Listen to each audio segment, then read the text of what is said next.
दक्षिणी चीन में आए रिक्टर पैमाने पर 7.2 तीव्रता के शक्तिशाली भूकंप ने राष्ट्रीय राजधानी दिल्ली और आसपास के राष्ट्रीय राजधानी क्षेत्र एनसीआर पर अपना प्रभाव छोड़ा है।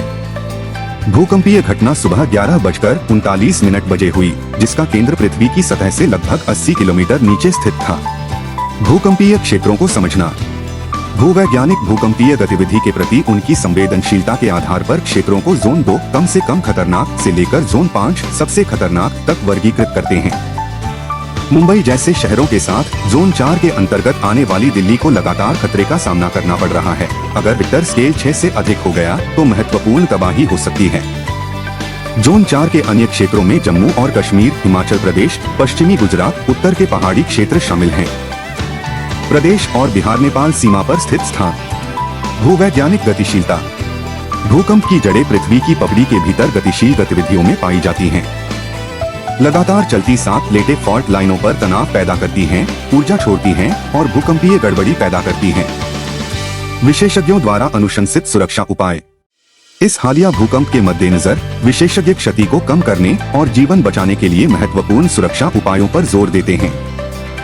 बाहरी सुरक्षा उपाय। भूकंप के दौरान इमारतों, बिजली के खंभों और संरचनाओं से दूर रहें।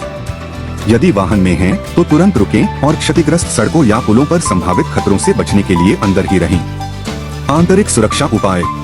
भूकंप के दौरान फर्श पर बैठें। मजबूत फर्नीचर या टेबल के नीचे आश्रय खोजें।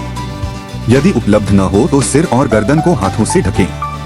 कांच, दरवाजों और दीवारों से दूर किसी अंदरूनी कोने में चले जाएं। यदि निलंबित हो तो लेट जाएं और सिर को तकिए से ढक लें।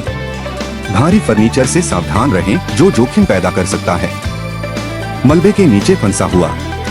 संभावित गैस सांस लेने के जोखिम के कारण माचिस जलाने से बचें। धूल उड़ने से रोकने के लिए स्थिर रहें। चेहरे को रुमाल या कपड़े से ढकें। व्यक्तियों का पता लगाने के लिए बचाव दल के लिए पाइप या दीवारों पर दस्तक दें।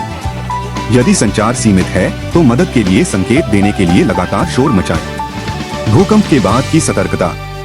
भूकंपीय घटनाओं के बाद आफ्टर शॉक आम है।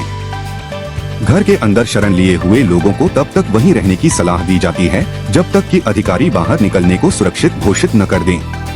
इन सरल सावधानियों का जब लगन से पालन किया जाता है, भूकंप के दौरान सुरक्षा में उल्लेखनीय वृद्धि होती है, जिससे जीवन और संपत्ति पर प्रभाव कम हो जाता है। निष्कर्ष। चूंकि भूकंपीय गतिविधियां विभिन्न क्षेत्रों के लिए खतरा पैदा कर रही हैं, इसलिए इन सुरक्षा उपायों को समझना और लागू करना व्यक्तियों और समुदायों की भलाई के लिए महत्वपूर्ण है। तैयारी और जागरूकता भूकंप के प्रभाव को कम करने में महत्वपूर्ण अंतर ला सकती है।